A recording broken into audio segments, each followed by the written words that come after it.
Okay, so you want to know how to photograph the Milky Way, and I'm going to show you. Now, when it comes to photographing the Milky Way or anything in the night sky, there is just a lot of information out there, way more than I can cover in just one video. So this video is just going to be the basics, how to photograph the Milky Way for beginners. Now, the very first thing you need to know to photograph the Milky Way is long exposure. So long exposure is an exposure time on your camera or shutter speed that's typically considered longer than 1 second. So this could be anything from 1 second all the way up to 30 seconds, even all the way up to something like 8 minutes, just depending on what type of Milky Way photography you're doing. During long exposure photos, anything that moves becomes motion blur, and it allows the camera to absorb more light over a longer period of time. For this reason, the first and probably the most important thing we need to start taking photos of the Milky Way is a good tripod. Now, there are a lot of options for tripods out there. I mean, there's more than I could name in a YouTube video, but there are two companies specifically that make good, solid, professional tripods I would actually recommend to you. The two brands of tripod I recommend most are GITZO and Really Right Stuff. I have here a GITZO right here with a Really Right Stuff ball head. I think everyone in the industry would pretty much agree that Really Right Stuff tripods are pretty much the best that there is. It's really impossible to beat their tripods when it comes to quality and stability. I'll put a link down below where you guys can check out those tripods as well. One thing many people don't think about is the ball head. The ball head on your tripod is just as important as the tripod itself. Now, I highly recommend getting a really solid, sturdy ball head that has a tightening clamp like this one here. This is a Really Right Stuff ball head, and it's one of the older versions of their ball heads, and these things are just beasts. I mean, you never have to worry about the camera slipping or having any issues with motion blur with these ball heads from Really Right Stuff. One thing I actually have had happen to me in the past with cheap ball heads I've gotten off Amazon is these little dials right here. You tighten them all the way down, but they're not tight enough or strong enough to resist the weight of your camera. So your camera will actually slowly slip inside the ball head, and that causes, you know, this minute blur across your stars, and all your images are useless. You can't use any of them. And so it's really hard to notice that's happening, which is why I just really recommend you just go out, get a good tripod, get a good ball head. It will save you so much time and headache in the long run. Now, my last recommendation as far as tripods go is to find one that allows you to open up the legs so that the tripod can get low to the ground, just like this one. There are two really good reasons for this. The first is very simple, it's just composition. Sometimes there's compositions that just work better when you're low to the ground, and having a tripod that allows you to get low is really important. Also, typically when these tripods have this ability, they'll have a hook on the underneath side right here. This allows you to hang a backpack, a camera bag, a weight of some kind, and that will help keep the camera sturdy if it's windy. And going back to it being windy, simply being able to get low to the ground also helps you reduce the amount of wind impact on your images. If it's windy or there's any kind of air movement and the tripod is wiggling or shaking, even just slightly, it will mess up your images. So it's really important that you have a tripod that allows you to either weigh it down or get low enough that the wind is not going to mess up your long exposures. So the next thing we need to do astrophotography or photograph the Milky Way is a DSLR camera and a wide angle lens. Now, I have here the setup that I've used for like the last 6 years to photograph most of my images. This is the Nikon D850 with the Tamron 15-30. Now, the Tamron 15-30 unfortunately has been discontinued by Tamron. There are a few of them out there still kind of floating around. I'll include a link to one on Amazon if I can find one down in the description below. But this is one of my favorite lenses for photographing the Milky Way, but it's not the only option. There are tons of lens options now specifically for astrophotography. Now, for the most part, really any modern DSLR camera body will do. You don't need to have a Nikon D850 or even a full-frame camera to photograph the Milky Way. It's still possible to get images of the Milky Way with a crop sensor camera or most modern DSLR cameras. The main thing you'll need to know is if the camera allows you to give full manual control over your settings. You also need the ability to capture long exposures, so something longer than 15 seconds preferably. Most modern DSLRs will have a setting that goes up to 30-second exposures, and then after that you're in what's known as bulb or shutter mode, where you're just either having to hold the button down the whole time or it's got a timer and you push the button, it exposes until you push the button again. But as long as the camera allows you to kind of punch in the amount of time or set a long exposure that's longer than 15 seconds, that camera should work. As far as the lens goes, we definitely want to use a wide angle lens. The reasoning behind this is star trailing. Now, when we take our long exposure images, Earth is actually rotating while the image is happening, and this causes what's known as star trailing, which is the effect of the stars appearing to move throughout the sky. Now, this is actually happening in every photo that we take of the Milky Way, but the longer the exposure is, the more time there is for stars to travel further throughout the night sky, the more it becomes visible in your images. Now, using a wide-angle lens simply makes it harder to tell because those stars are much farther away, they're more zoomed out. When you start to zoom in and focus in more on the stars with higher focal lengths like 70 millimeter or 80 millimeter, then you're going to start to see the star trailing a lot more. It's going to become more evident, if that makes sense. It's not that there's more of it, it's just that it's more obvious and it's much, much harder to get a good long exposure image with those higher focal lengths. For this reason, I typically recommend something that's in like the 11, 12, 13, 14, 15, all the way up to right about 30 millimeter for full frame as far as focal length goes on your lens. So this 15 to 30 is about perfect. The Nikkor 14 to 24 is another great option. Sony has their G Master 12 to 24 now, f2.8. That would also be an excellent option for photographing the Milky Way. Now, another really, really important feature of the lens we're going to need to consider is the aperture, which is how much light the lens lets in. You want to make sure that the lens you're using for astrophotography has a very wide, fast aperture option. I personally won't use anything that doesn't open up to at least the aperture of f2.8. I just think f2.8 is probably about the sweet spot where most lenses can perform really well on stars, and I prefer to use f2.8 90% of the time for my own images. Now, there are some lenses out there that offer apertures like 1.4, 1.8, or even 1.2. These lenses, by a case-by-case scenario, can be really good for astrophotography. You just need to do your research first. Some of those lenses have negative distortions at those apertures. Now, obviously, I don't have time in this video to go into every lens and every camera body that I would recommend specifically for photographing the Milky Way. As I mentioned before, almost any modern DSLR camera is completely capable of photographing the Milky Way. So if you're willing to do some workarounds, I can show you how to get good images with almost any DSLR camera. Now, in addition to DSLR cameras, there are actually smartphones now that are capable of doing long exposure. This is the Google Pixel 6 Pro. If you have any of the Google Pixel phones, as far as I'm aware, from the 4 up, you should have the function known as night sight. So if you actually go into your camera and you swipe over, there should be a function in there that's just called night sight. Now, you can actually use phones like this to photograph the Milky Way. The quality of these images is not going to be as good as most DSLR cameras simply because the sensor size on DSLR cameras is larger. There's more sensor space to absorb light in faint light situations like photographing the Milky Way, but some of these phones can do some really, really, really impressive things for a cell phone camera. So if you have one of these phones, you can actually photograph the Milky as well. Now, if you're going to use a cell phone like this to photograph the Milky Way, I would still recommend using a sturdy tripod of some kind.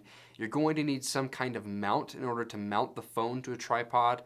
I've used quite a few of these, and I have some recommendations for you, the ones that I think work the best or are built the best anyway. I'll go ahead and link those down below in the description. Once you have your sturdy tripod, your camera, and your lens, it's time to start planning how to actually photograph the Milky Way itself. And the first thing you need to know is light pollution. Light pollution is just light that's generated by man. It's synthetic artificial light happening at night. So city lights, street lights, car lights, shopping malls, highways, freeways, any kind of synthetic light at night actually creates what's called light pollution. Light pollution is just light that is bouncing back off of particles in the atmosphere. So these can be water or dust particles. This light creates a barrier that prevents us from actually seeing the night sky with any kind of clarity. You may notice that if you look up at the night sky in a city, there's kind of this gray-orange haze over the entire night sky that's actually being caused by city light being reflected directly off particles in the atmosphere. So this barrier, this photonic barrier, actually prevents us from viewing the Milky Way or any of the light coming from those distant stars reaching us. So for this reason, we need to get as far away from light pollution as possible in order to get the best results when photographing the Milky Way. Now, this could be quite challenging depending on where you live. If you live somewhere on the East Coast United States, it's very likely it's going to be hard for you to find a dark sky location, but there are different categories of dark sky locations. So there's websites out there like darksitefinder.com, which will allow you to actually look at a map very similar to Google Maps that projects light pollution zones over the map. This allows you to actually scout out and find dark sky zones that actually have good natural dark skies. These zones are usually referred to in what's known as a Bortle scale. A Bortle scale is just a measurement of the amount of light pollution that's present in that area, how much that light pollution affects the sky there. So you'll hear people say, oh, that's a Bortle 1, a Bortle 2, a Bortle 3 sky. The scale runs from 1 to 9 basically, and 1 means it's a very good natural dark sky with very little light pollution. So my general recommendation would be that if you can find a Bortle 1, 2, or 3 zone sky, that would be the area I would recommend most to go and photograph the Milky Way. Some people have no choice but to photograph in Bortle 4 and 5 zone skies. Totally doable. You can still photograph the night sky. You're just going to have a lot more issues recovering the light from those faint stars because the light pollution is blurring it out. There are zones known as dark sky parks as well. These are usually state parks or national parks that have been designated dark sky zones. In these designated dark sky zones, there are rules about how much lighting you can have, the type of lighting they use. So these are usually great locations to go to in order to photograph the Milky Way. Now that you've picked your location somewhere away from where all the light pollution might be, the next step is to take moon phases into consideration. So the moon itself actually does block our view of the Milky Way as well. Now you can photograph the Milky Way on a night where there's moonlight, but the moon will wash out some of the finer details and colors of the Milky Way. So the majority of people tend to try and photograph the Milky Way on a moonless night. Now there are 2 ways you can get a moonless night. The first is to photograph on a night that is new moon night. The moon goes through a cycle that lasts 30 days, so once a month the moon will go through every single one of these cycles.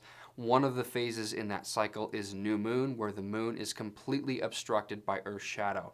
This means that during new moon night there is no moon whatsoever. It doesn't rise or set, it's just completely blocked out by Earth's shadow. So if you want to, you could plan your trip specifically around new moon nights. These are nights when you don't have to worry about moonlight whatsoever. However, it only happens once a month.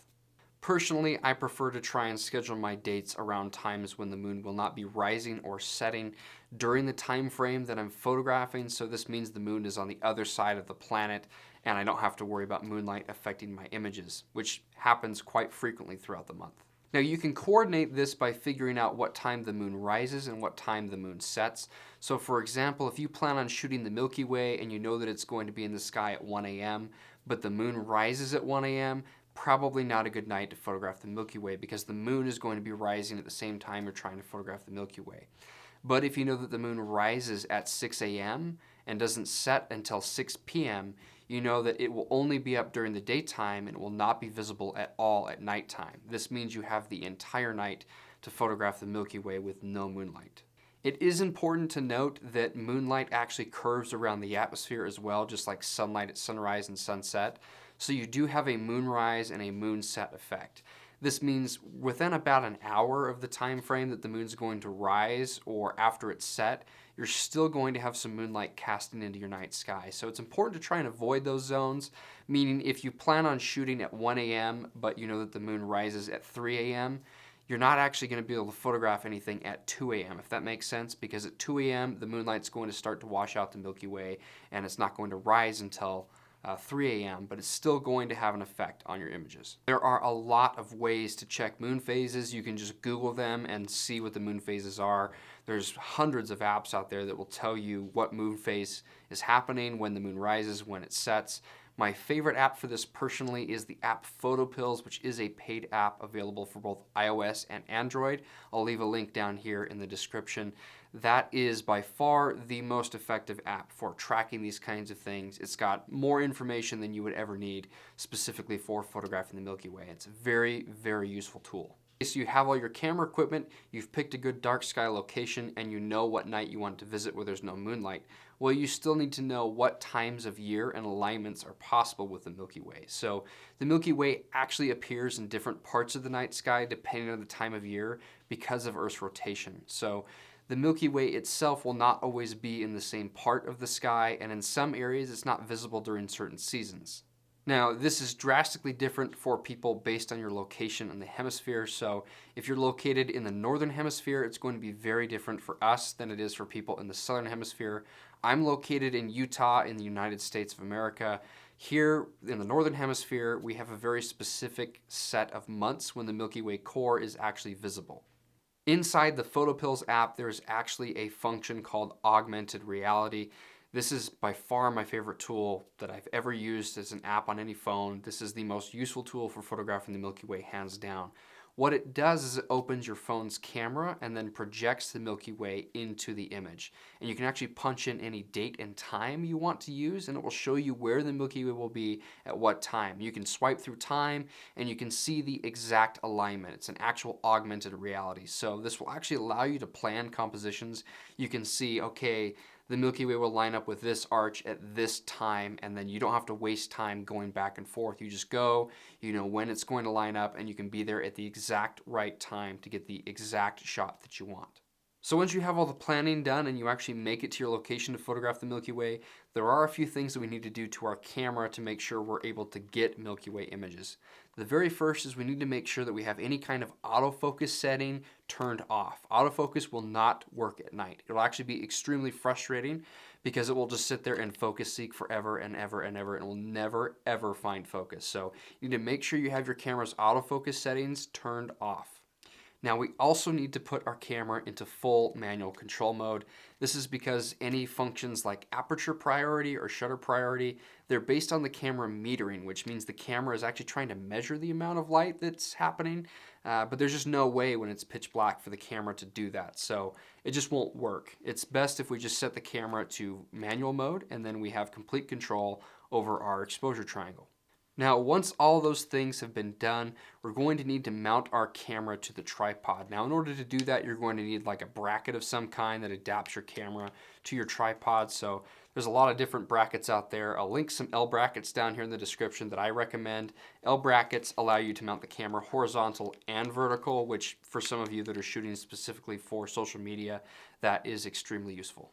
Okay, so now for the fun part. Now that we've done all this work, we've done all of our planning, now we need to punch the camera settings into the camera. So we're going to set these settings as kind of a baseline. Now it's going to be very different for every person depending on what taste you have, whether you want the image to be slightly brighter or slightly darker, or whether you have a camera that will only allow you to do certain settings. This will be very situation specific. Generally speaking, these are the settings that I consider kind of a baseline for single exposures of the Milky Way. These are my go-to pretty much 90% of the time when I go to photograph the Milky Way. These are the settings I'm going to use. So for starters, we need to put in the aperture of f2.8. This is my favorite aperture for photographing the Milky Way because I think it creates a nice balance of sharpness to kind of a glow effect happening on the edges of stars. Next, we need to set the shutter speed to 30 seconds. Now, depending on the camera you have, 30 seconds might actually be too long, and you may actually be getting star trailing in 30-second exposures. This is actually very dependent on how many megapixels your camera has. So if you think about it, if your camera sensor has more pixels, that means that there's more individual squares for the star to cross over in a short period of time, making star trailing more evident. So it just means you have more resolution and you're capturing more of that star trailing in a 30-second period. Higher resolution cameras, you typically want to use shorter exposures than you would on lower resolution cameras, just because you're going to have more star trailing evident in those images. General rule of thumb though, I just start with 30-second exposures simply because it's usually the maximum the camera will allow you without going into like bulb mode. And 30-second exposures is a great way to get a baseline. You take that first exposure and you can see if you're having star trailing or if it's just not noticeable enough for you to be worried about, and then go from there. Next, we need to set the camera's ISO. ISO varies as well. Typically, I like to use the ISO of 12,800. I think those settings, aperture 2.8, 30-second exposures at 12,800 are kind of the perfect single exposure settings in my opinion. But sometimes there are cameras out there that don't allow you to go up to ISO 12,800. They max out at like 6,400 or 8,000. If that's the case, don't worry. Just go to the maximum ISO your camera will allow you. I typically recommend somewhere between 6,400 and 12,800, usually going higher than 12,800 just gives you so much image noise that it's not even worth it. So with these camera settings, you can go ahead and start taking test exposures. I would recommend, if you have a variable lens that allows you to zoom in and out, that you use your widest focal length. So for example, if you have a 24 to 70, or you have, a 15 to 30 or a 14 to 24, I would use the widest focal length that you have. So 14 millimeter is, generally speaking, kind of the sweet spot most astrophotographers really enjoy using. This is a good focal length because it gives you a little bit of the landscape in the foreground as well as a big portion of the Milky Way, but star trailing is also very hard to see at 14 millimeter. Now that's it. That's pretty much how you photograph the Milky Way. Like I said, this video is just the absolute basics. There is so much information when it comes to photographing the Milky Way. There's just no way that I could cover it all in one video. So there will be more videos coming. I am working on kind of a masterclass of everything that you need to know in order to photograph the Milky Way. It's going to go into a lot more detail about some of the more intimate, detailed, complicated things. If you'd like to learn how to edit your Milky Way images or how to post-process any of that information, I actually do have tutorials for sale that show you exactly how I edit my own Milky Way images. They show you some of my trade secrets, some of the more complicated post-processing techniques, show you things like how to reduce noise in your images, how to bring out and accentuate or even create color in your images, how to get really vibrant, colorful, powerful Milky Way images. All those types of things I can show you in my post-processing tutorials, which I will leave a link to in the description below. If there's something you think I left out, or maybe you're confused about something, go ahead and leave a comment as well, or you can message me on Instagram. I'll leave a link to my Instagram below where you can check it out. You can see some of my images. I try to respond to DMs there as quickly as possible, so if you have a question, I'll be happy to help you out. So that pretty much wraps it up for this video. If there's anything you'd like me to do a video on in the future, go ahead and leave your comments below. Hit subscribe if you'd like to see more videos like this, and I will leave a link to my Instagram below so you can see some of my images there also.